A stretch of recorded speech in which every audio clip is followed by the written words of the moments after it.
Distinguished colleagues, good afternoon. As you can see, everything is changing. Alexei Kudrin was supposed to be a moderator, but plans do change, and especially when plans are being prepared. Alexei Kudrin was called to the presidential administration, and he had to leave. And now I will be a moderator. So that's what the situation is. We'll play it by ear. And Dmitry Pristanskov will be an expert on privatization, together with Mr. Radygin.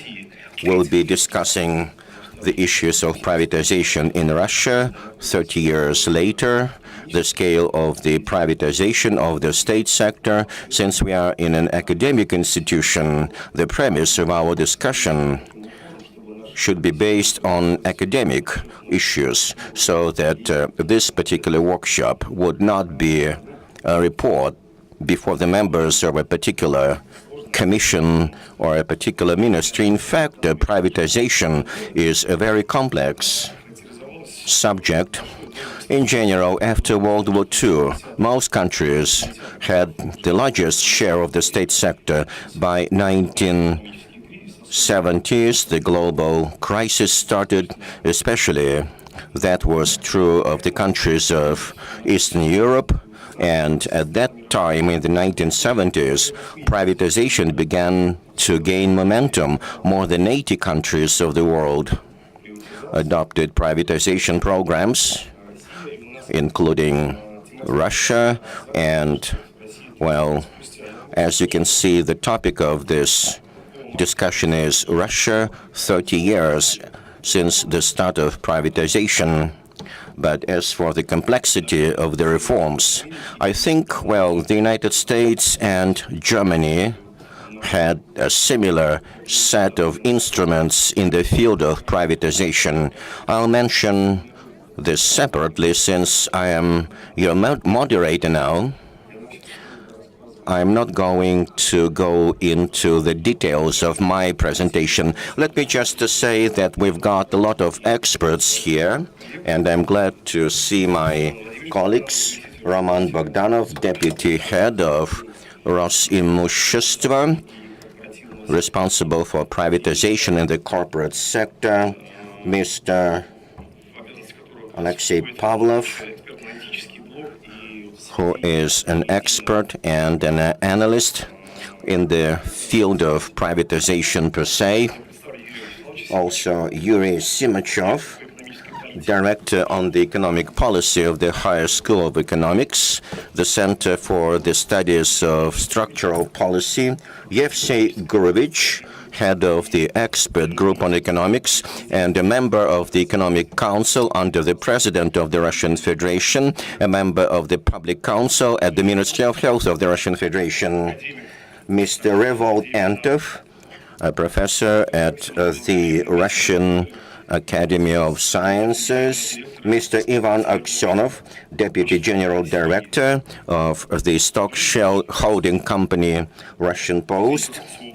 Also, Boris Rubtsov, Deputy Head of the Department of Financial Markets and Banks of the Financial University under the government of the Russian Federation, a professor. Peter Lanskov, who is head of the Depository Commission. Oleg Vyugin and Oleg Buklemyshev, Director of the Center for the Study of Economic Policy of the Economics Department of Moscow State University. So we'll probably start with you, Mr. Radygin, because you're supposed to make a keynote presentation on the subject.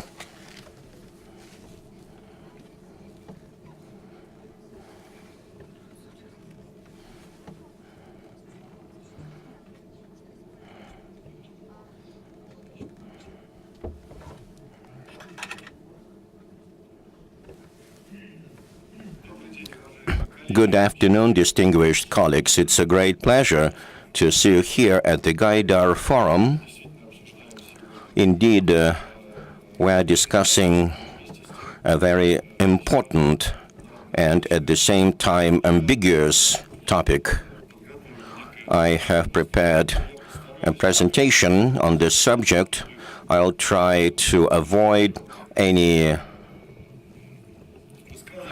politicized or over-politicized adages. I'll try to avoid specific recommendations because this subject is not simple. Every aspect is of great importance, but everything depends on different nuances, cultural, policy, other issues. Well, privatization 30 years later, the efficacy of the state or public sector. This presentation has been prepared on the basis of studies conducted at our academy together with my colleagues, and I'd like to stick to the academic tradition. And I'd like to start this issue when we're talking about the state and the property. I'd like to start with the Gobbs theory, or maybe to start with Aristotle, but we don't have time for this. Let me just make several remarks about what modern researchers and academics say about this connection between the state and property. We do not deny the role of the government in economic activities. We do not deny the role of the state. Adam Smith mentioned this in his classic work, The Wealth of Nations, and he also emphasized that the efforts of the state are needed for this process. It is also typical of the 20th century. The process develops in cycle. Everything depends on historical, economic, and cultural peculiarities. There is another important idea I agree with. There are no rules in determining the role of the state. Everything depends a priori on the situation, as Paul Samuelson said. Well, Victor Tansen, who is making a presentation of his book right now, said that there is no optimal role of the state. Everything depends on political capabilities and institutional conditions and financial limitations. But there is another idea which is very important. The state must not correct the failures that occur on the market. The state must prevent such possible failures. And obviously, we have monopolies which are not natural. There are also gigantic companies which are so gigantic that they cannot be bankrupt because they have enormous administrative resources. There are also problems of transparency. These issues are intertwined with the issues related to the activities of the state, to the problem of property. And one more thesis which is important is the fundamental theorem of privatization. Stigling and Supping formulated this a long time ago. The essence is very simple here. The form of property is neutral. There is no form of property which is absolutely perfect. But the key thing here is that this happens only when we have strict conditions observed, such as competitive environment, the state which cares about public welfare, well, completeness of contracts, and we can see whether these conditions will be met or not. And we understand that this theorem is true, but in real conditions it's difficult to implement all the aspects of this theorem. Well, and if I have time, I'll touch upon this in detail, but I do not know any single statement of our leaders who are against reducing state involvement. It's quite the opposite. They talk about stimulating privatization. The modern stage of privatization started in 2010. On this slide, you can see how this happened. Well, there was a kind of freezing in 2014, but in 2017, the president of the Russian Federation issued a special order on competition. Well, it says that there is a need to reduce the number of state players on the market, but in 2018, well, it was mentioned that the share of state economy should be gradually reduced. This was mentioned by President Putin in his State of the Union address. This was also mentioned by Prime Minister Medvedev. And here there is a certain gap between the real situation and the nominal trend. Well, the nominal trend shows that the situation is quite wonderful. I'd like to thank the State Property Agency. We can see that starting from 1999, well, as this graph shows you, the number of shareholding societies was reduced from 4,000 to 1,000 in 2018. Well, the green color shows the budget institutions. There was a drop in the number of such institutions in the Russian Federation. And is that enough? No, because we should look at the state sector from the angle of implementing or achieving possible economic indicators. There were different assessments. There have been different assessments over the last 10 years. IMF, well, said that 60 to 70% is the share of the state sector. Well, of course, the methodology sometimes may not be quite transparent, but what is happening in reality? The discussion is still underway, and I'd like just in a nutshell to show you the results obtained by our academic group in the last several years. This is the general graph, and you can see that from 31%, the state sector increased to 43.8% of the GDP. Well, and we understand that these figures are approximate, but the methodology was quite reliable. And let me just show you one graph. Well, here you can see the situation reflecting the reduction and the growth of the state sector in the share of the GDP. There is a gap here, and can we say that on paper, well, reducing state involvement does occur in practice, but de facto the state sector is being strengthened, at least when we're talking about major companies and organizations. Can we say that we're moving toward a state capitalism with some caveats using one or another model? That's a very arguable question. Maybe my colleagues will make specific comments in their statements. Well, you can see how the share of the state sector is growing, and we should look at specific components. Here they are. Well, do not pay attention to the yellow part. These are unitarian companies. Well, you can see their share of the GDP is being reduced. A lot of work has been done here. The blue color shows the state management sector and its weight in the GDP, its share in the GDP using one of the three methods. And here you can see it has practically been doubled over the last 17 years. And the red color, these are companies with the state participation defined by OECD methods.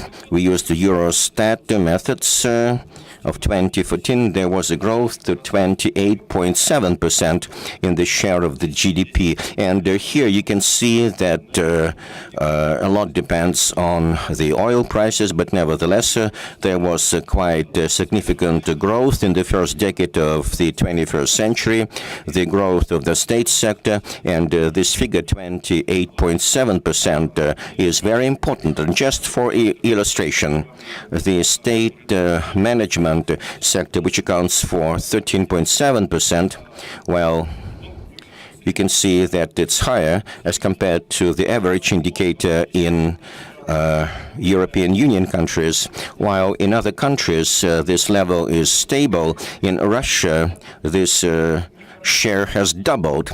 It's not bad, not good. Well, it's just another issue. Well, that means that social aspects are becoming more interesting from the point of view of economic policy. That's a positive trend. Nevertheless, the share here is growing because here we're talking about salaries of all the state management sector.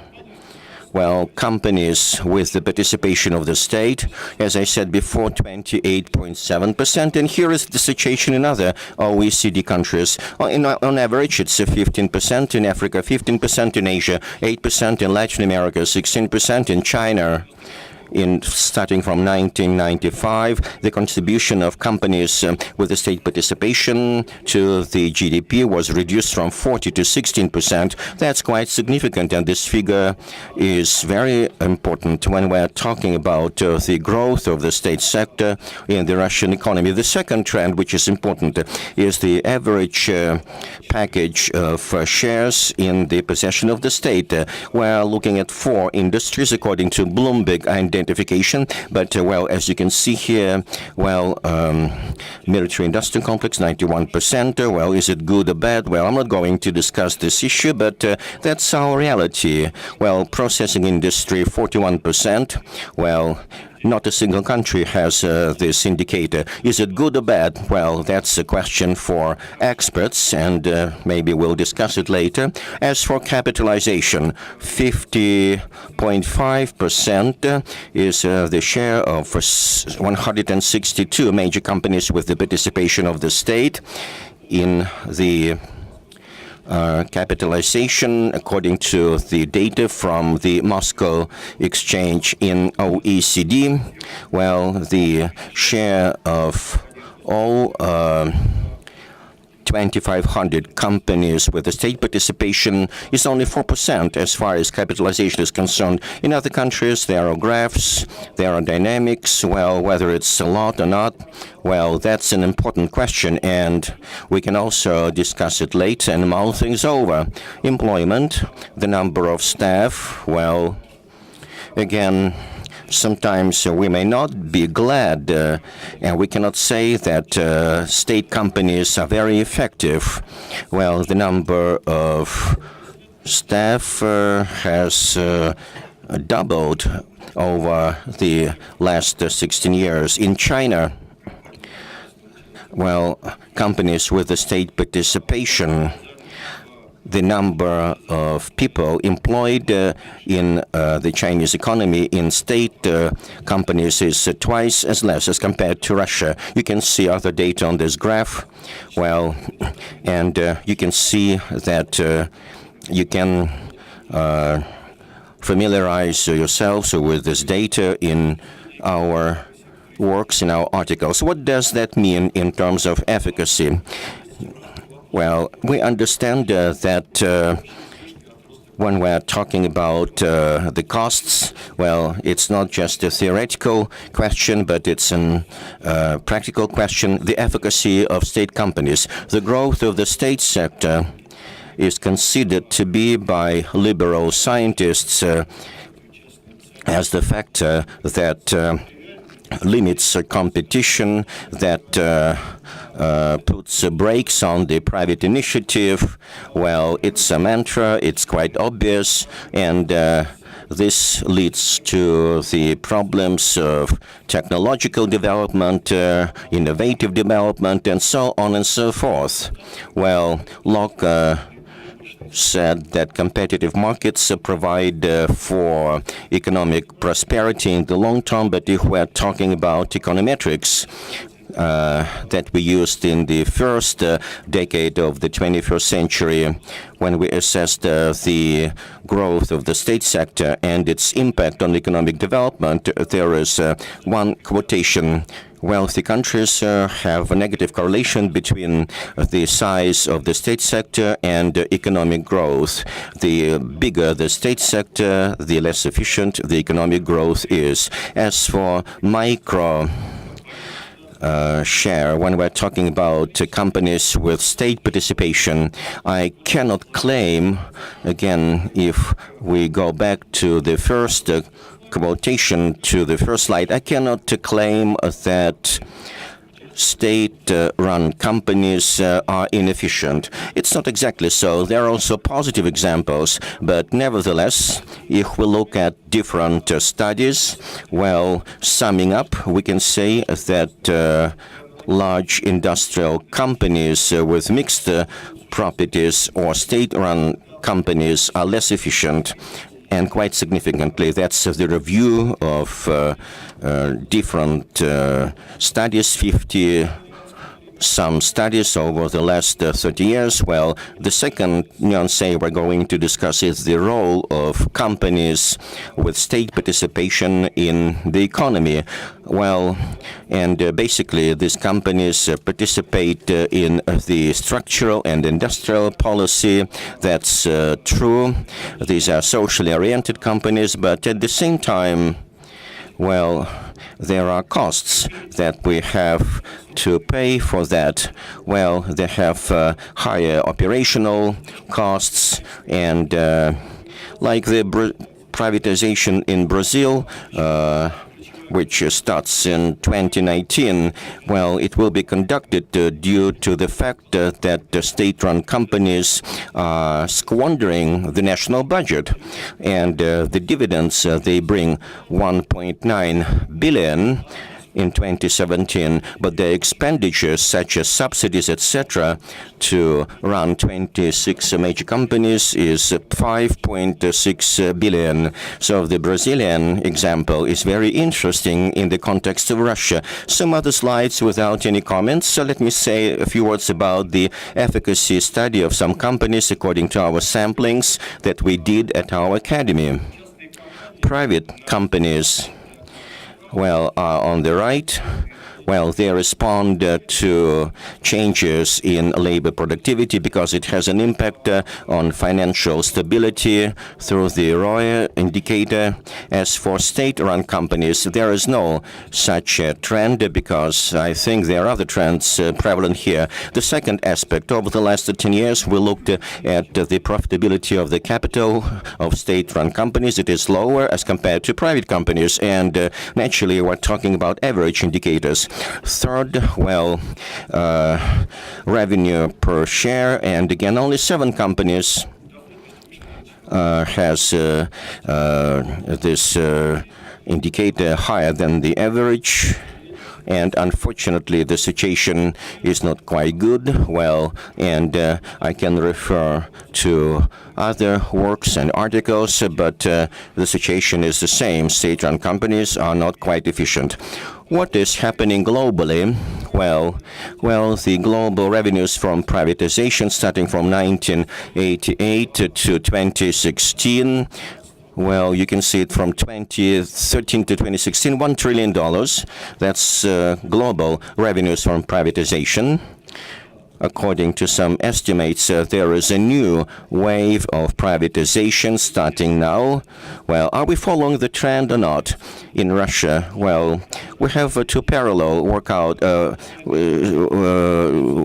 sessions, the theater of the future and the global trends. I think we're closer to the workshop on global trends, and one way or another in the future, we will embark on this wave of privatization sooner or later, and here you can see the stages of Russian privatization. I would not like to go into detail, but in order to show you the goals, we went through political goals to looking for social compromises. The task was to consolidate the state sector so that it could increase its economic weight. And what about the situation in 2019? Can we say that there will be an accelerated process of reducing state involvement? Can we say that we have structural goals now when we're talking about divestiture? Well, that's a very complex question. There are a lot of limitations. There are pluses and minuses, especially when we start talking about the situation when Russia is under sanctions, and we have been under sanctions since 2014. That's an arguable question. Some people say that you cannot privatize because of the sanctions, while others say that privatization must take place because it solves other tasks. Well, time will tell, but I hope that my colleagues in their presentations will comment on that. I'm not going to talk about the policy of divestiture, the policy of reducing state involvement, and how important this policy is. But I'd like to give the floor to those who have been doing this over the last several years, and then I'll give the floor to our academic experts who will be able to answer questions posed by Dmitry Volodymyrovich and by me. Thank you very much, distinguished colleagues. Thank you very much, Alexander. I have to join in because there is some kind of mantra here, as you mentioned. You started with Gobbs' theory, Leviathan theory, but well, of course, the privatization in the United States and in the U.S., well, they're closer to Gobbs' theory. There was a mass privatization with some peculiarities. You are talking about trends. Should we follow some particular trends, or should we follow our own way? Or you talked about Brazil. Well, in Brazil, they had a soft privatization. Well, in Turkey, in India, there was a process of auctioning. Well, they still have a lot of state sector, but there were no radical reforms there. But at the very start of your presentation, you quoted that, well, forms of property are neutral, in fact. But anyway, here there is a contradiction here because, well, we're talking about assets, and some assets are social in nature, and they should remain in the state sector because these assets should not rely on the changes on the market. Well, privatization is not a dogma. Of course, the state sector should present as in addition to the private economic mechanism. And now I will move on to my presentation. I studied foreign experience for a long time, especially the situation in the U.S. and Germany in 1989. In these two countries, two agencies were established. In Germany, there was the Agency on Control of State Property, and in the U.S., the Trust Corporation that dealt with the selling of loan providing companies when there was a crisis in the years in the 1980s, and when two Germanys united in Europe, and both countries had a lot of property like that. A decision was taken to create such prototypes of state property agencies. Accelerated privatization. Although the quality always takes time, I'm not adherent of the acceleration practice. But what happened at the end is quite interesting. In '89, these two agencies were created in US and Germany. In 1994, at the end, they closed their doors, ceased the existence, and 98% of the assets was liquidated or sold. In terms of Germany, in '89, this agency received to management about 45,000 plants, would employed 4 million people, and 4 million people workforce was about half of the workforce of the Dutch Democratic Republic. In U.S. trust agency, after crisis of the lending offices, received 150 lending institutions, and they received the assets worth of several trillion dollars US. It was the most wide-scale privatization in the world, and in 4 years, hundreds of billions of dollars sales happened, and then happened the settlement time. At the end of Helmut Kohl, investigation started because the assets not properly left, not properly distributed. At the same time, in Russia, starts functioning of our modern domestic system of goskommimущество. I'd like to say that privatization in majority of the Western countries is over. It's still on in our country, but we have our own path of development. We have one of the most progressive privatization legislations. Even more so, and I said it many times, in the mid-90s we already possessed the most modern legislation in the sphere of privatization. If we recall, decree of the government that established the possession of the sales of the public property in 1997, 1998, it was so modern at that time. Now, we only, by the way, we're going back to this practice, but the problem was different. In the mid-90s, we didn't have pool of professional investors. They were not ready to invest their money. They were not ready to invest into development of the assets and carry social load, social burden. We didn't have post-privatization control mechanisms. More so, we didn't have specialists relevant to this task. Now we're switching to, in terms of the scale, the largest privatization. We come to smart privatization, privatization with special terms and conditions. By the way, the Great Britain came this way. They established a requirement. For instance, in one hand, cannot concentrate more than 15% of the voting stocks.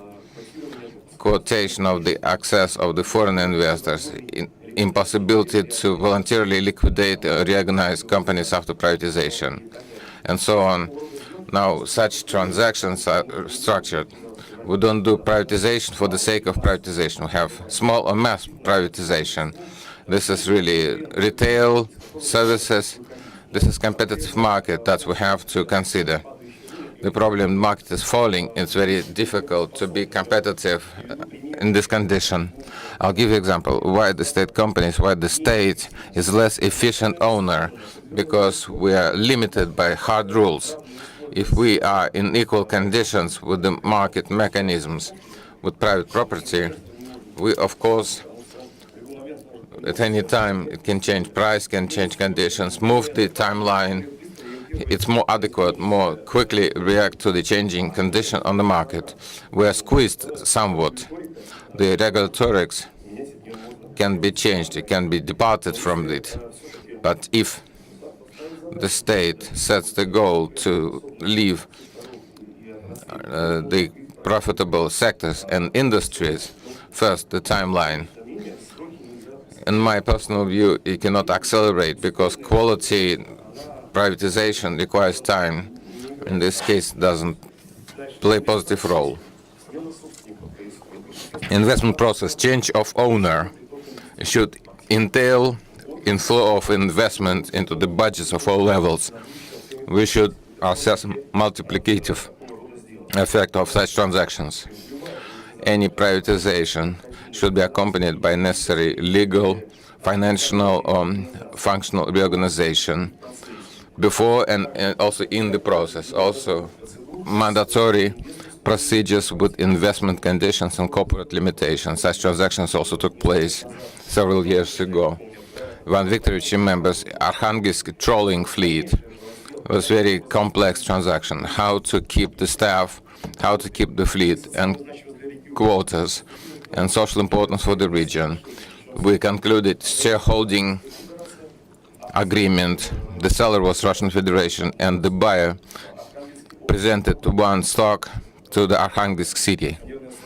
That was shareholding agreement.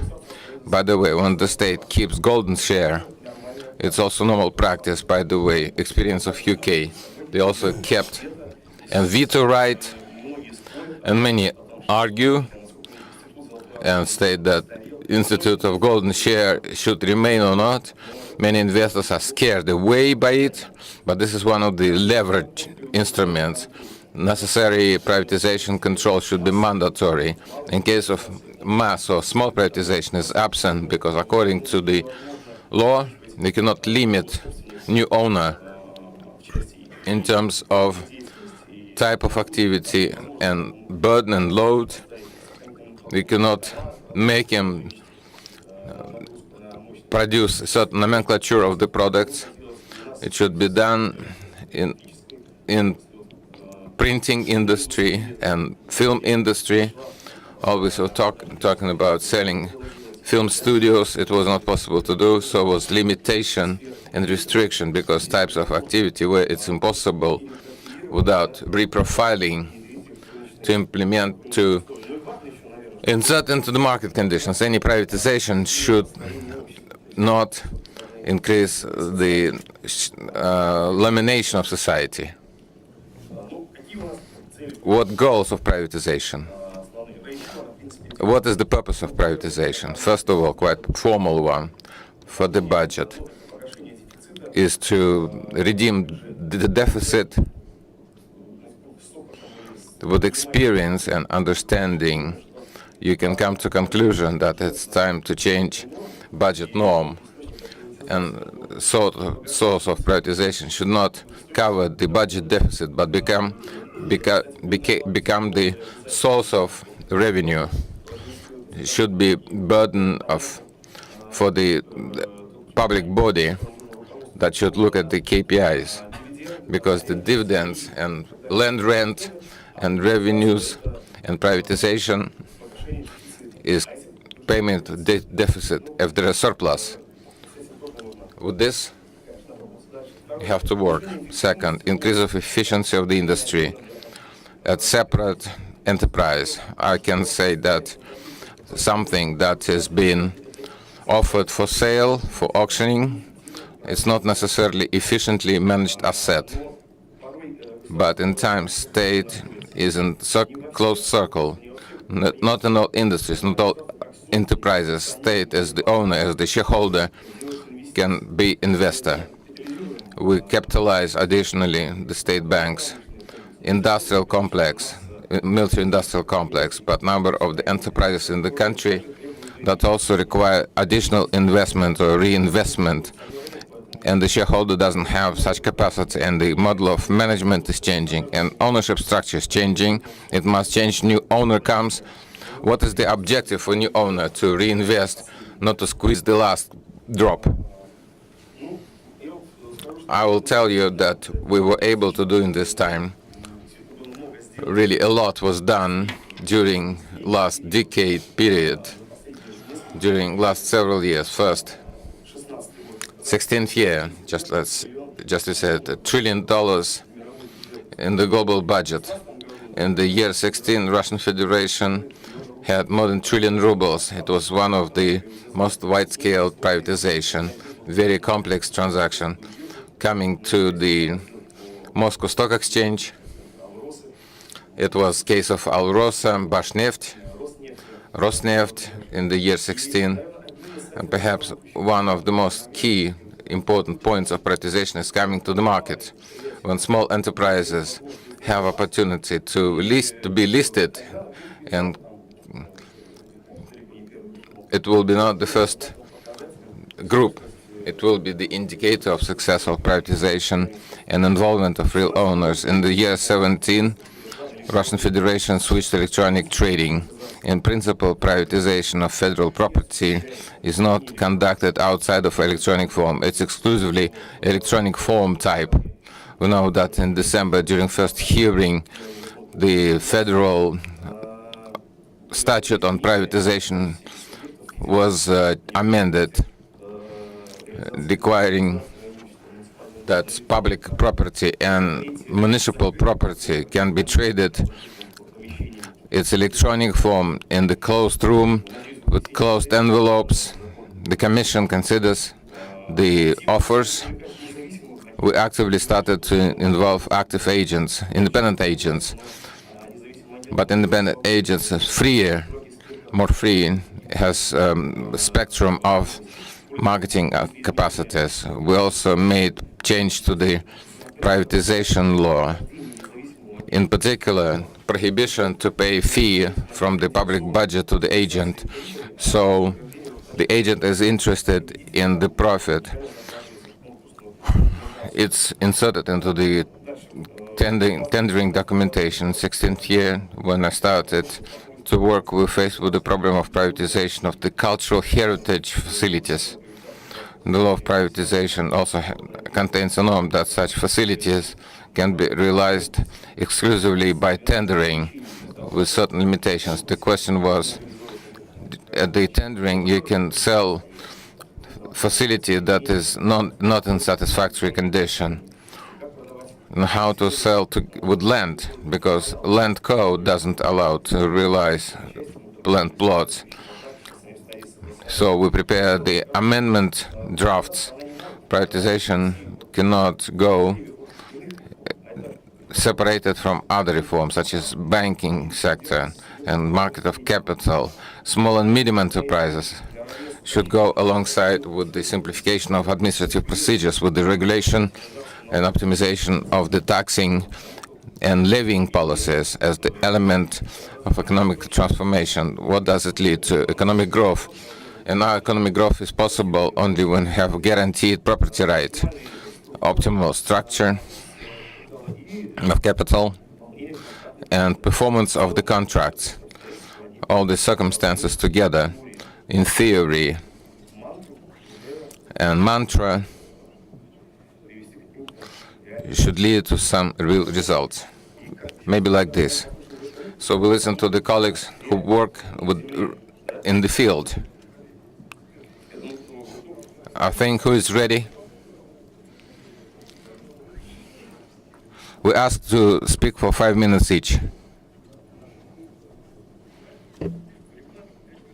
So the time frame is 5 minutes. Ask Roman Vladimirovich.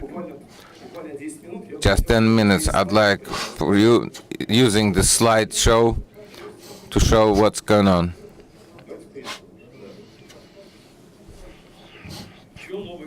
What are new approaches? In December, by the way, in December, we started development of new approaches and requirements to the new state program of management of federal property. So the acting one is obsolete, it's not interesting, it's not coinciding with the digitalization of economy. So we need new efforts.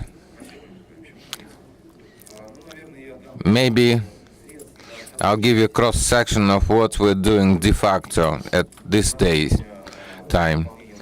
We have program of privatization 17, 2017, 2019 confirmed by the government. The program, it can be simply divided into 3 key sections: the shareholding, unitary enterprises, and so-called other facilities, such as treasury facilities. Everyone is interested in the joint stock companies. Then the revenues are not considered as the budget revenue. Today, we start preparing together with the Ministry of Economical Development privatization for the next 3 years till 2022. What is now in this agenda? 56 joint stock companies, 37 out of those are the corporations that are not subject to selling through classical privatization. It's the joint stock companies that can be vertically integrated, the joint stock companies that for some reason cannot be sold. They are in the process of bankruptcy, at the end of this process, and liquidation. But majority is, of course, corporations that should be transferred to the vertically integrated entities. In such a way, we work with less than 230 corporations. 160 corporations are worked with the engaged agents. These are professional salesmen that conduct, as Dmitry Vladimirovich said, marketing research, and they conduct evaluation, they study market, and sell stakes. Realization is conducted by Rosimущество, the central headquarters.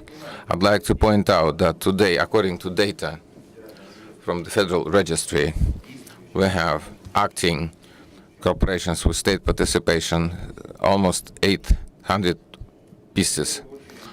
This, first of all, the volume of the corporations that we need to involve. The key objective is that we clearly determine the target for every corporation. Should it be kept as state property or should be privatized in full with participation of the state? The key array inside of these 800 corporations, of course, is share of the defense industries. They also have minority stakes, about 200, and so on. As the result of this work, we'll form the forecast of the privatization and determine the volume of the corporations whose stakes will be available for sale, and the certain number of the corporations that will be subject to the state control. Certain goals. Next will be work in monitoring and performance of this goal and achievement of the indicators. Of course, these are corporations, as Vadim noticed, that work in the sphere of the defense and security. These are corporations, if they're not directly, but have to do with strategic type, if they're type of strategic, the corporations that have socially oriented function. Next section is federal unitary enterprises. We are ready to abandon this type. We consult with the Federal Antitrust Service regarding liquidation of federal unitary enterprises, except for those who are strategically important, that provide security and defense. As for the liquidation of the federal unitary enterprise in 2021, we have decree of the government of Russian Federation. So we leave this obsolete form of management. Today we have 276 federal unitary enterprises. Out of those, we unfortunately cannot at this time transform into the corporations because of the budget limitations. And again, those that have to do with defense and law enforcement, that provide a functioning of Ministry of Internal Affairs. Out of 276, we can plan to privatize 147. As for 73, the decree was published, so they'll become corporations. It's quite interesting, the other number, 544 enterprises that exist and registered. For those and for other corporations, we need to determine target function and further destination, where they keep as state property, transform into the corporations. It's quite big work. It's part of the interagency coordination and creation of the privatization plan. Such proposals that we discussed as part of the preparation of new concept, the program of management of the state property, simplification of privatization procedure. It has to do with the facilities of treasury. Today, Dmitry Ivanovich properly stated there is a problem of absence of reinvesting. It first of all can be spread to the treasury facilities that can be rented out, but level of reinvestment is extremely low, unfortunately. So together with Ministry of Economical Development, as part of the work on the draft of the law on municipal property that fall into the category of the state sector, we work on the new mechanism of involvement of the state property into the turnover in the form of the alienation, or can be temporarily used. We discussed during our extended meetings at Rosimущество the opportunity to have initiative privatization when certain volume of the facilities will be placed in public plane, public sphere, and claimant can offer one of the ways of involvement of given facility. It can be used, it can be purchased, can be rent or rent based on conditions of costs of the overhaul, different things we work on, but it's too early to say what's going on. Anyways, initiative is there. Such initiatives exist, and we understand that today, unfortunately, we're not competitive, or let's say we cannot fully compete with private sector in the sphere of working with the facilities of treasury, with certain real estate facilities. So we actually work on this direction. Thank you. The facilities of treasury is 90,000. The scale of country numbers are slightly different. You said 800 shareholder corporations and half is a military industry. So people understand that there are corporations where state owns one stock and 99 minus 1 included 100 minus 1 in part of the holdings.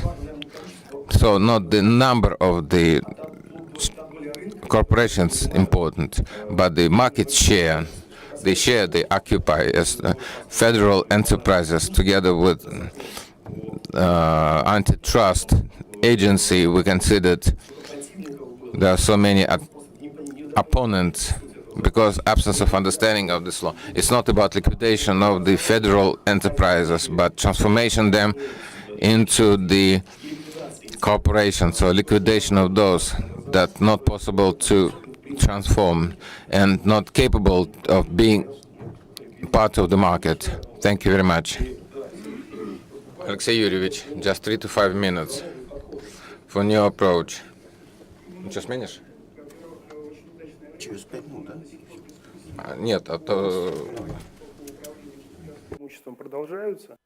Well, our task is to start new approaches in the first quarter of this year, starting from 2014.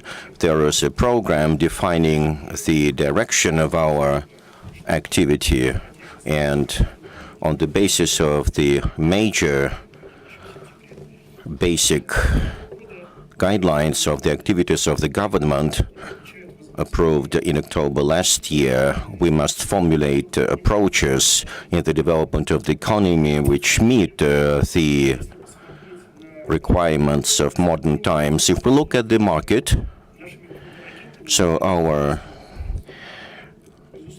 companies with whom we work are small and medium-sized enterprises. As for small-sized enterprises, well, there are a lot of negative mood there because of the VAT rate went up from 18 to 20%. Well, refinancing rate increased, and there is a lot of things related to sanctions where the situation is still unclear. We should pay attention to these aspects, and these are the factors which pose additional risks as far as opening new businesses is concerned and the development of all businesses is concerned. Maybe we should focus first and foremost not just on the sale of businesses, because investments in fixed assets pose different kinds of risks. But we can basically concentrate on issues of providing property for those who would like to possess it. You know that starting from last year there were changes in the legislation. Well, small and medium-sized companies can buy out the property which was rented out to them, and that's the first thing. Second, well, in such conditions, major state companies can embark on the path of mergers and acquisitions. And this trend does occur because we are witnessing this situation now. But I think that we should look better at goals and purposes when we created major state-run companies, whether these goals were achieved or not. Look at the integration ties between different state-run companies. Well, there are some problems with the legislation here, and we're trying to overcome these difficulties. It seems to me that in speaking of major companies, here we should analyze their activities, and naturally reports should be prepared on how to get rid of non-operational assets. So that's in a nutshell. Yeah, I know that non-operational assets were worth several trillion rubles, as far as I remember. And if we could privatize such assets, well, the budget could get to trillions of rubles. Well, you are a director on the Structural Policy Center at the Higher School of Economics. What can you say about privatization trends? What do your studies show? I'm not going to speak from the point of view of the Higher School of Economics. I'll just express my opinion. The first thing is that we are under the influences of the lessons of the financial crisis of 2008-2009. It is quite clear that state-run companies are not efficient. Something should be done here. And remember, when the crisis was over, the program of structural privatization appeared. It was a serious program. The main goal was not to sell, but to get assets for the development of such companies so that specific changes could be implemented. But the same financial crisis led to the situation showing that management by hand is not so bad because it can solve specific problems. Well, so our actions were based on these two lessons. First of all, privatization, and second, the increase of the role of management by hand. Why? Because Russia is a paternalistic country. That is why there is need to have some control of prices, because the state is not properly regulating them, and the government wants to regulate prices to some extent. Well, because of the lack of mutual trust between the businesses and the state, also underestimation of the reaction of the people on specific measures taken by the government. Well, when the government embarks on the path of reforms, after some time they say, we did not assess properly the response of the population to such reforms. Well, maybe it's because of the arrogance of reformers, or maybe because they cannot just discuss all these issues with stakeholders. And there was a process of centralization which led to the illusion that all processes are under control. And well, why do we need privatization? Why do we need special partnership with the regions? So here the situation is quite clear. But on the other hand, what have these changes come to? First, social stability, the ability to respond to threats, and there were a lot of threats. Well, the ability to initiate structural changes in the economy. It's much easier to make such changes through state-run companies, and hypothetically, it was easier to realize large-scale projects. So the government can act as a pendulum, swing back and forth. Well, when the crisis is deeper, the government, the state sector, well, should expand. When there is no crisis, well, the government must give market forces more freedom. The other thing is, right now we're still arguing whether we are in a state of crisis or not, or maybe things are going to get a lot worse. Well, so my personal impression is that we have reached some particular deadline, and as soon as more management by hand you have, the less incentives you have for regulation, because you have other means to solve these problems. Second, the problems may become aggravated. Management by hand leads to the situation when within this system everyone believes that the changes are important, but no one is going to make such changes. The risks are accumulating, and the situation can become unpredictable, especially when we're talking about the need of technological changes. So that is why it's a must for the private business to choose different approaches, different ways in their development. Next is the lack of motivation. Well, let me just tell you that, working by way of example is not very popular. Who is going to show whom? Well, one state-run company should demonstrate something to another state-run company. Well, they won't do this. Well, but there should be someone who can be a shining example of what to do, how to move further. And there are more and more players on the market, especially medium-size companies. It's very difficult to interact with them and to build relations with them. And I'm a bit sad because the first order by President Putin issued in May last year envisages this management by hand, because this order says that, there was a lack of measures to achieve the goal. But in my view, there is a lack of ideas on the part of the private sector and state-run sector. We discussed this topic with Alexander Dmitrovich, and for us, privatization is not a goal, it's an instrument.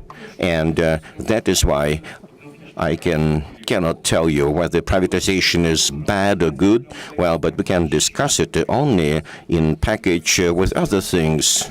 If instead of privatization, the state-run company possesses state assets and becomes a quasi-state player, I see nothing good in this. Instead of state bureaucracy, we have the quasi-state bureaucracy, and it's difficult to work with it. Thank you very much. Thank you. The mechanisms of nationalization and privatization should balance each other. Okay, Alexei Timofeyev will be next. Well, what is the point of view of the Ministry of Finance? Well, in a nutshell, I'd like to tell you about the problem of property from the point of view of microeconomics. There is no need to prove that the issue of property is the key question. The entire economy depends on solving or responding to this question, Alexander Dmitrovich made a wonderful presentation in assessing the analysis of our property. It's a breakthrough, but I'm surprised why we do not have a lot of data from the official sources, why Rosstat, the Russian statistical agency, just does not provide us a full picture, just a percentage of state-run property, and that's it. Nothing has changed over the last 25 years. We do not know the official assessments. What is the contribution of state-run companies to the economy, where the government controls more than 50% or more than 25%, depending on the type of the company and the type of their activities, how their labor productivity relates to the labor productivity of other companies, including private companies. I think that the Russian State Statistical Agency has more capabilities to provide this data as compared to our colleagues from the Russian Academy of National Economy. Another important issue is that this presentation has shown that in general the state property is less effective, less productive than the private one. And the question is, why do we have a lot of state property? The standard answer is that there are positive external effects from some types of activities, but have you seen at least a single study where you could see the positive external effect produced by the state property? I haven't seen a single case over the last 30 years since the privatization started. Well, maybe there haven't been such studies. Well, Maybe there haven't been such studies because there is nothing to study. Otherwise, I cannot understand why this important key question is not subject to any studies. The government of the Russian Federation, well, puts forward ambitious plans to reduce the share of state property, but the results are not impressive. They may be even negative, starting from Herman Gref's program, where there were ambitious divestiture problems, but Arman Hick's report shows that instead of it, the share of state property increased by 150% instead of being reduced. Right now, the government is doing everything possible to increase the profitability of its assets, but only to some extent. While in 2007, the budget got 1.6% of GDP from state and municipal property. In 2012, this figure dropped to 1.2%, and after this, the level stabilized. In 2018, it was 1%. If we look at the assessments of the Russian Academy of National Economy, as far as state-run companies are concerned, per 1 ruble invested, these assets yielded 6 kopecks in 2008 to 3.8 kopecks. In 17, 3.5 kopecks per 1 ruble invested. So you can see the level of the profitability rate is very low. And of course, the issues related to property aspects depend on not just economic but also political issues. And of course, it's a vicious circle. We need to break out of this vicious circle. We need to take a strategic approach here. And unless we change this trend, unless we increase the share of the private sector, we will never achieve our goal, that is accelerating the Russian economy so that it could develop at the same level as the global economy on average. We should not just bring everything to privatization. We should also solve the problem of the protection of property rights. Without protection of property rights, privatization will be of no use. And we also should change the opinion of citizens who still think that state-run companies are more efficient than private companies. That's the second thing. Third, state-run companies should operate on an equal basis with private companies. State-run companies should not have any preferences as compared to private companies. Fourth, we should make a clear decision what the particular structure of property we would like to see. From the point of view of political economy, it's a matter of principle, and I think there should be a new task outlined, not just the issue of decentralization, but also the issue of expanding the number of private owners. And the last thing, as a strategic approach, we should go back to the principle which is still very important, which means property can be at the hands of the state only when the state proves that it can accelerate the economy rather than slow it down. Thank you very much. Thank you very much. Well, but when we're talking about the profitability level, well, we should compare it with private companies.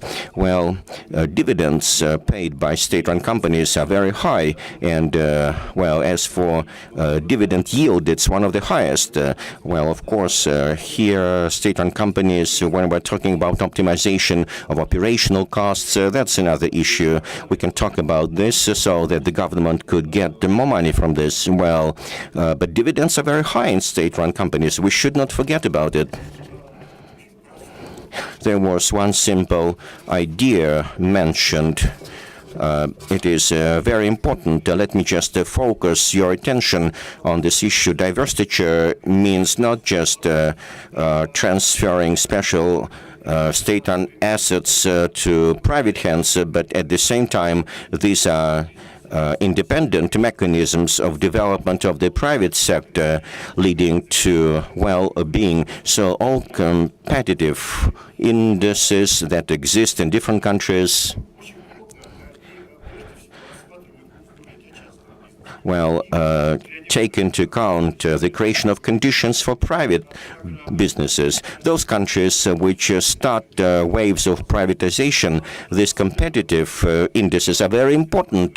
And of course, that's where privatization starts. That's very important. Thank you for emphasizing this aspect. Well, there will be a time when privatization will come to an end, and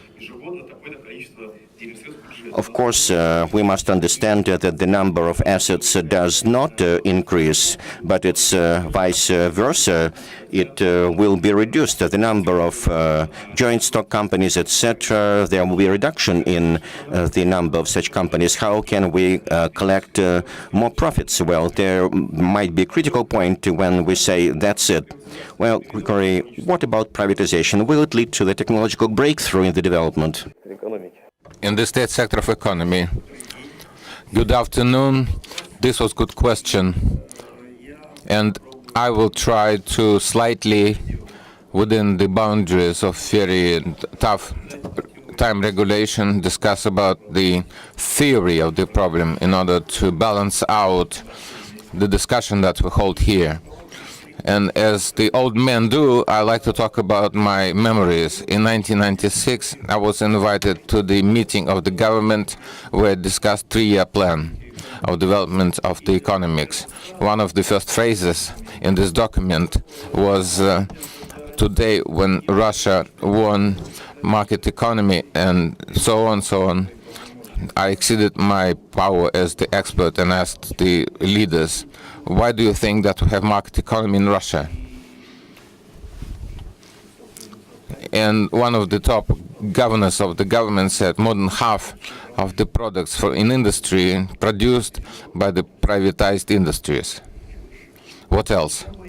I'm afraid that despite of high level of document that was prepared, one of the necessary prerequisites for the market development, was confused with much more serious, much more important conditions of development of market. And here I'd like to once again emphasize the statement made by Alexander Dmitrievich. This is not the case that whether it's public or private enterprise, we cannot say that private is good, public is bad. It's not right. Because at the end of privatization, instead of the state monopoly comes private monopoly. It doesn't create joy and happiness. Really, the question is, what environment is where the company functions, whether it's the competitive environment or the state regulation environment, and the struggle of administrative resources, and so on. There is a certain paradox. Economists refer to the competition as the magic wand, but when they ask the economists what is the competition, then theoretical people start to hesitate and say it's a very complex question. Really, till recent times, a lot of books were written about competition and research of competition. There's theory of games instrument with 7-story mathematical formula, but they have nothing to do with the real life and don't overlap with the real problem of life. Why so? Why competition is the magic wand? It was not known by many specialists. It's a big question. I'm not ready to fully answer. I'd like to know just one thing, one element. The thing is that the competition per se leads to creates a mechanism for appearance of new operational practices, new technologies, and new techniques. As a poet said, competition is riding in unknown. Riding unknown. I'd like to note in my short speech just one aspect of this problem. Competition is the mechanism that builds roads towards new innovations, new products, new technologies, and so on. It is not loved by the state entrepreneurs, not private enterprises, because it ruins the life of everyone. It ruins the process. It ruins quite stable systems. But as the first to think the competition creates destruction. And this is very important. And country where competition is weakened, as the rule starts lagging behind in technique and technology, I just don't have time to talk in detail about the state of scientific progress in Russia. But it really makes me worry. And the question is quite serious, because in the future we can have in our country conservative monopolies, increase of the number of the rents, and lagging behind, just like recently our president reminded us. He said that we can lag behind forever. On the other hand, we can have worrying operational life and competition that bothers everyone and have progress. Because of this, I'd like to stop at one point, because I have very little time. Huge problem created to the state at the international markets. We were the witnesses of sharpening of the competition between China and United States, and many invectives of new president of United States against China, listing of all these losses and damages created by China to United States, and so on. I'd like to note that economists, they have their own view on these problems, and two professors from New York University, Garcia Gutierrez and Thomas Philip, recently published a a paper where they considered decrease of monopoly as the result of Chinese competition. Technique was quite simple. They use ratio of Gerfindal on American market and how it looks after switching on all the Chinese import.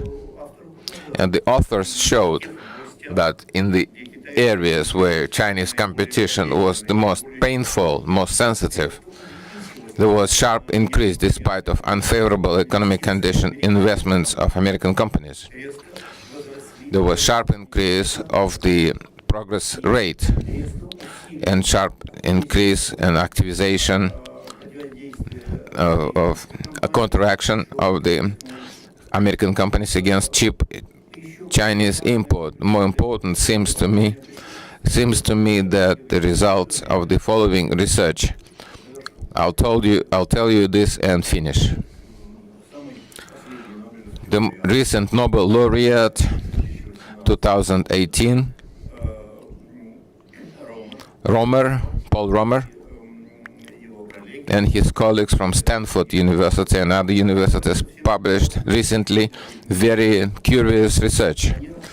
They consider impact of acceptance of China into WTO for the last 10 years for the OECD countries. It was discovered, according to their calculation, and Paul Romer is quite peculiar man. He is laureate of Nobel Prize, and he will not allow any sloppy research. In 10 years passed after ascension of China to WTO, the growth rate of countries of OECD increased by 50% points. It was 0.5%. And additional growth of consumption and the index of wealth during these 10 years increased by 16%. Who's right? Trump is right, or these economical experts? I think in some sense both are right, because we're talking about different approaches. If we talk about short-term regulation, maybe Trump is right. Maybe first of all is the acute competition. If you talk about lengthy process, lengthy economic growth, lengthy creative destruction, the number one becomes the processes that are researched by American economists. Competition here, in this case, leads to acceleration of economic growth, acceleration of the rate of technological progress, and the competition enables to further development the economies of these countries. Thank you. Thank you, Vladimir Mikhailovich. Any competition can have deviant behavior, can create cartel conspiracies, removal of competitors. Many state enterprises are successful, efficient, and provide economic stability in the present region, where private investor will never come. Ivan Viktorovich, your Deputy General Director of Post of Russia.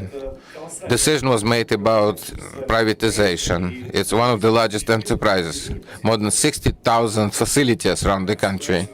How do you want to survive in this new structure? I think I'm more like an expert here. I will not talk much about Post of Russia.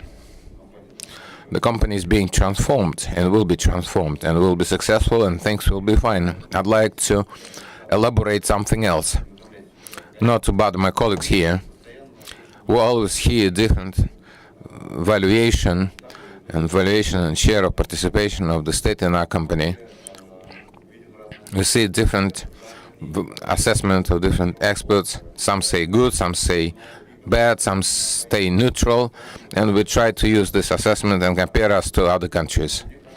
It seems to me that without consideration of the structure of Russian economy, the story seems to be like medium temperature in the hospital. It will be always normal, especially if you measure temperature in the morgue. We still have changing but strongly different from other countries structure and proportion in different sectors of economy. Half a year ago, with colleagues from the RANEPA, conducted this survey. Assessed revenue of the company with the state participation. We received the following data. For example, selling of agricultural food industry 1%, metallurgy 4%, just for example's sake. Pharmaceutical 3%, transport 80%. It is clear that on average index is about 38%, considering budget enterprises. But the question comes, maybe state remains in the industries where it's supposed to be. Some that provide state participation, maybe it's right and maybe it's normal. State is not present in the retail. It's wonderful. That's why it seems to me one must not talk about recipes. And some saying that we need this indicator and that indicator. It seems that today we're capable of talking and analyze every sector, and every sector of the economy should have a special approach. And the state company is about 30% in the sphere of industry and machine building. As for defense industry, we understand that here we have huge undisclosed potential of scientific development and research. It can be realized in the future. So the question is not about shorting, cutting participation of the state in economy, but rather creation above the space by the state, space for private initiative in the sectors where traditionally state is dominating in different companies. That's why naturally privatization is one of the instruments. And it seems to me that most important goal for us is to create new space for private initiative, where private initiative can realize the potential accumulated by the state companies. It's about industrial aspect. Thank you very much. Really, land transport can be private, but subway, no. In transport we have RGD. Although we can argue about subway, what does it lead us? Next topic is declared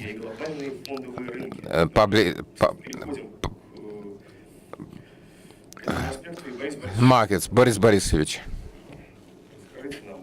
tell us. I'd like to talk about trading, market trading. We don't have much time left. The most important asset is time. Thank you, organizers, for invitation to this wonderful event. I'll try to briefly talk about two latest surveys that are part of agenda. We'll talk about privatization. For me, research conducted by Alexander Dmitrich and his colleagues, and referring to numerous research abroad,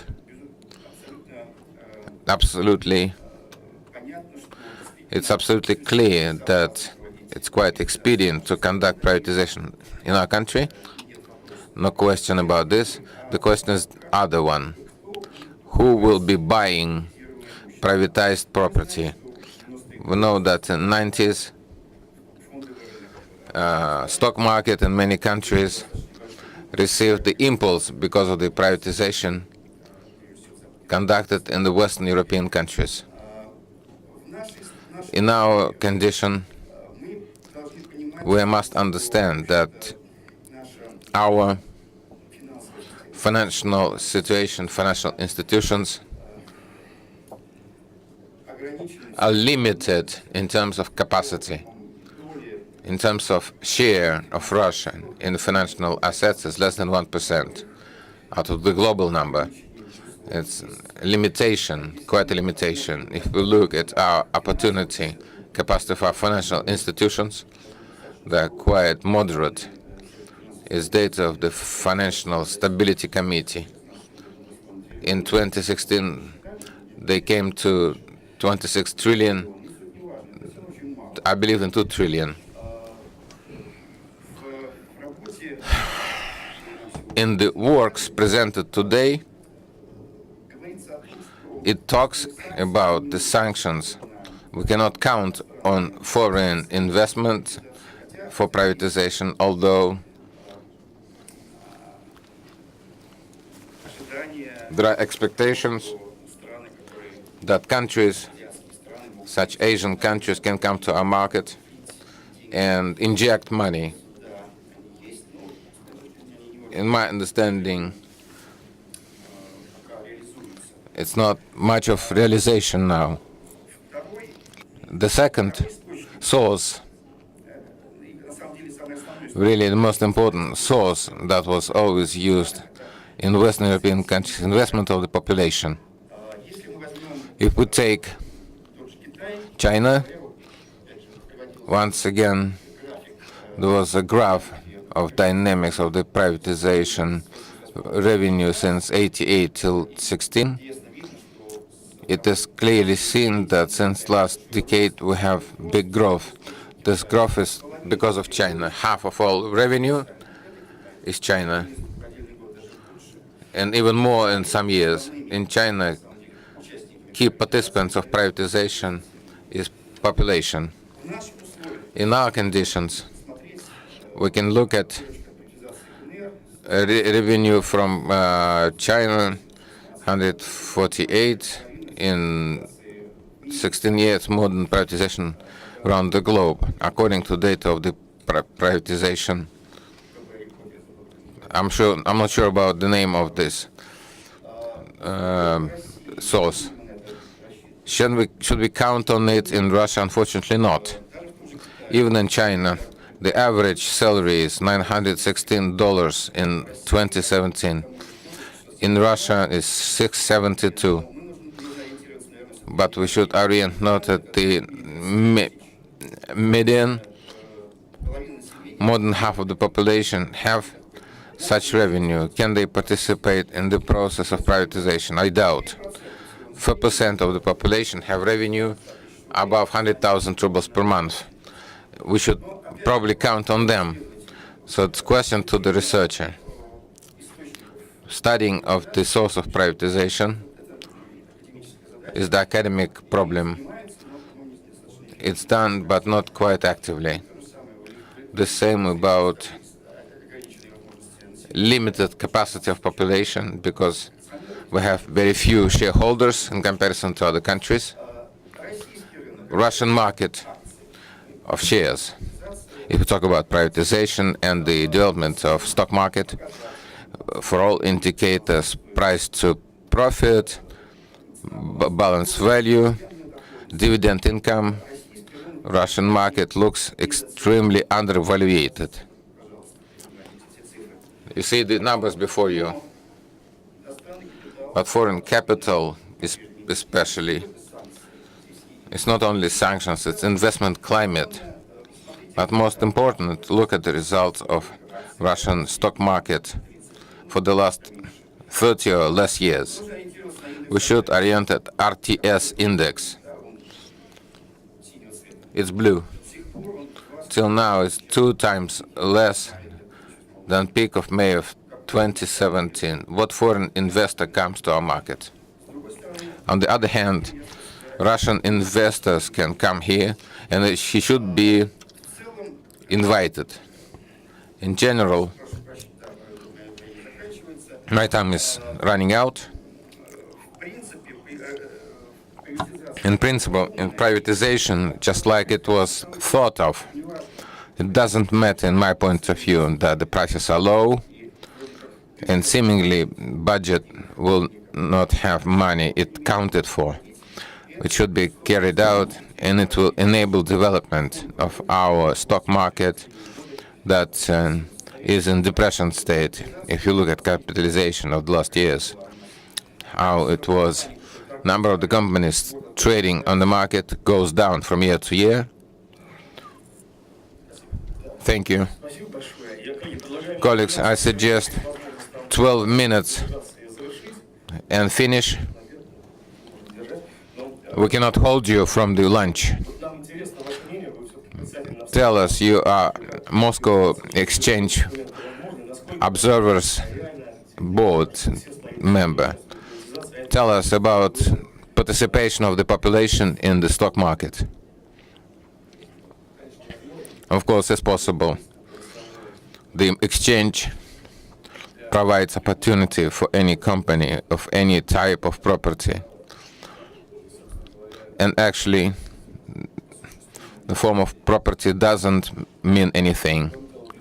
Besides, stock exchange provides for any investor, whether Russian resident, non-resident, to participate in buying shares and participate in privatization. The stock market privatization is specific because, as the rule, it requires matured state of a company. It must be interesting for investor. You will have to privatize such companies. In principle, there's good experience. There are companies that are interesting for investors, quite successful, use stock exchange mechanisms. Yes, we state.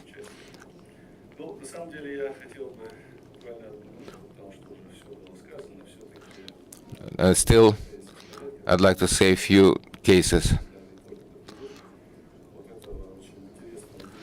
of this very interesting work, absolutely new from the standpoint of attempt to somehow think over privatization in Russia as the institute.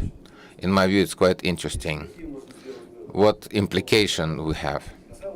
In fact, in the economics participation of the state in private companies is not principal question. Principle is the question of presence of the mechanism of support of the fair competition, equal approach of the state. State must find force to provide equal approach to the activity of companies with state participation and private companies. This is very difficult, and it's not always possible. But this can eliminate difference.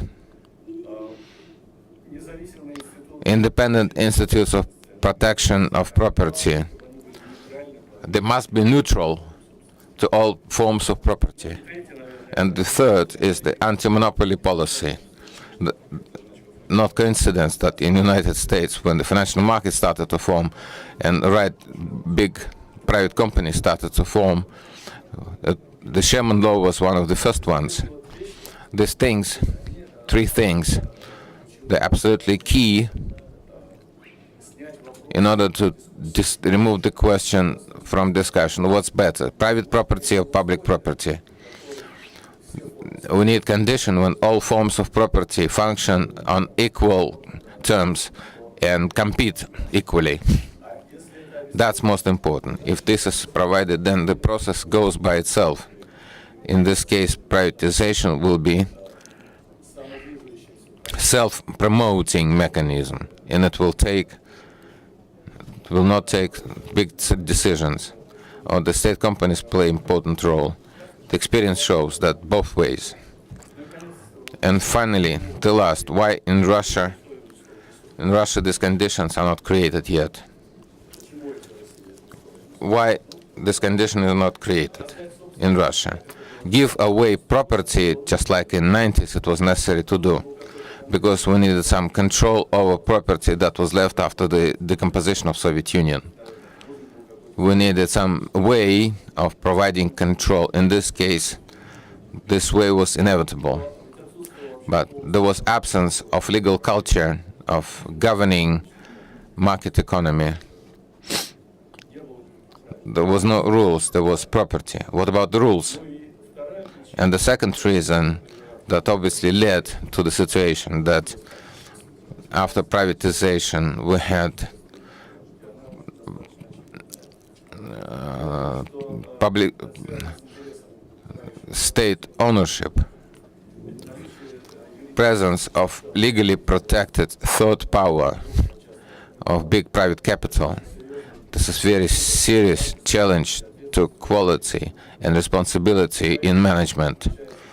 It happens that if you allow large companies that really can protect their rights in the system of the three powers, you have to understand that will be huge responsibility. Who should be responsible for maintaining situation, the stable situation? It's the problem for Russia, and Russia was not able to resolve. That's why we see natural process of increase of the public property in the economics, that in conditions of the previous ones, it determines a certain inefficiency. And research of the colleagues had to do with the global practice and statistics. Maybe I'm missing something. As for the Russian companies, would be nice to conduct such analysis. Thank you. Oleg Vyacheslamovich. Colleagues, I'd like to make Petr Vitalyevich Oleg Mikhailovich to speak up. Petr Mikhailovich is the leader.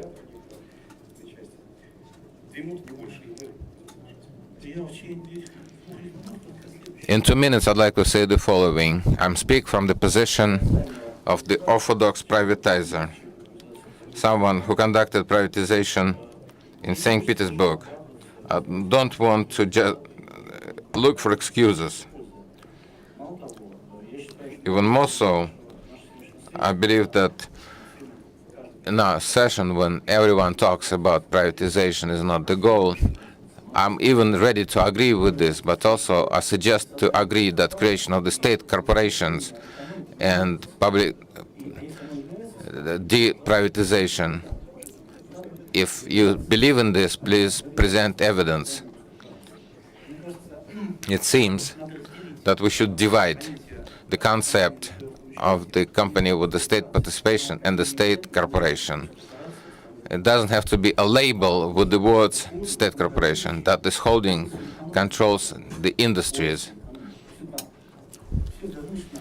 Pseudo-market ministry that leader calls vertically integrated entity. Vertically integrated entity is not market economy. We talk about digital economy. They're equal to digital economy. Digital economy implies decentralization of and management decentralization. Naturally, state corporations as institutes are not capable to provide smooth transition of Russian economy to the digital economy. It means that for a long time we'll be in the backyard of the global progress. If all the pathos that we hear at every session and the expert panel, everyone talks about digital economy. If they don't consider what we are saying, we'll not get anywhere. We'll be strangled. We'll be lost. If we work in the institutions of the last century, we should look to the future and orient at the managerial techniques oriented at the 21st century.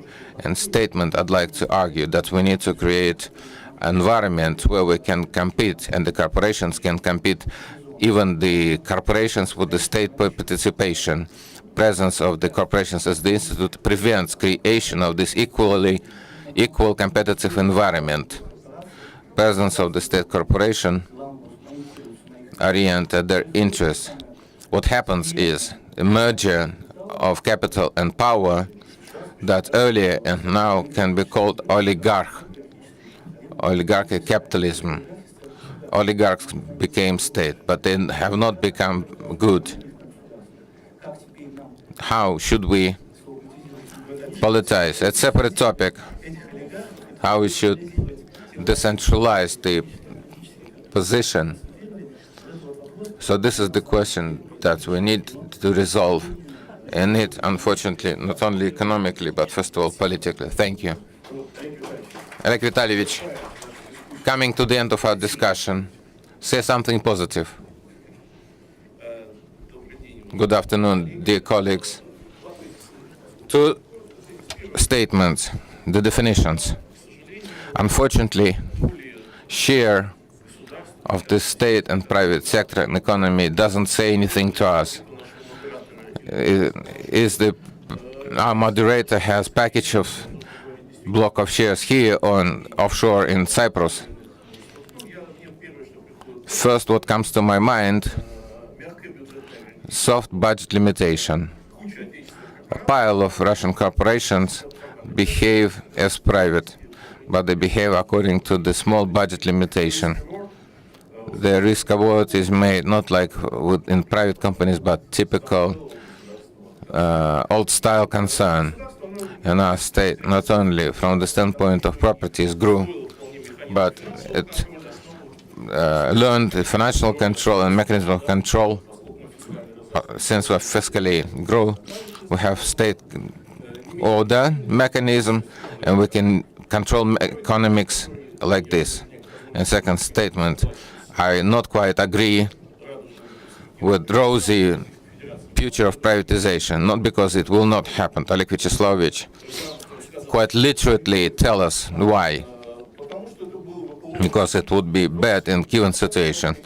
And I'll try to explain with the fiscal point of view. From fiscal standpoint, with hyper surplus budget, revenue from privatization will not change much in terms of execution of budget. Any privatization that will take place now with all honest electronic mechanisms inevitably will lead to a formation of new efficient owner, but rather distribution of soft budget limitation to greater number of domestic economy, because the winners of this privatization who can use this environment for their benefit. And it's clear who will be these people. And the last thing I really wanted to say in conclusion of this event, unfortunately, is not so optimistic. But for some reason, to our meeting, no one said anything. Hardly need privatization when, in my opinion, I don't know whether you agree with me or not, we didn't destroy privatization of 90s. We're still in the middle of this and discussions about what happened in 90s and how should we live next. Without destruction of this, we cannot switch to a new stage, in my point of view. Anyways, I believe things will be fine.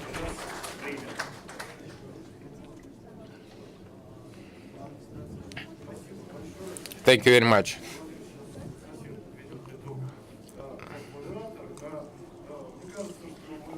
Moderator has something to say. We spoke for this almost 2 hours.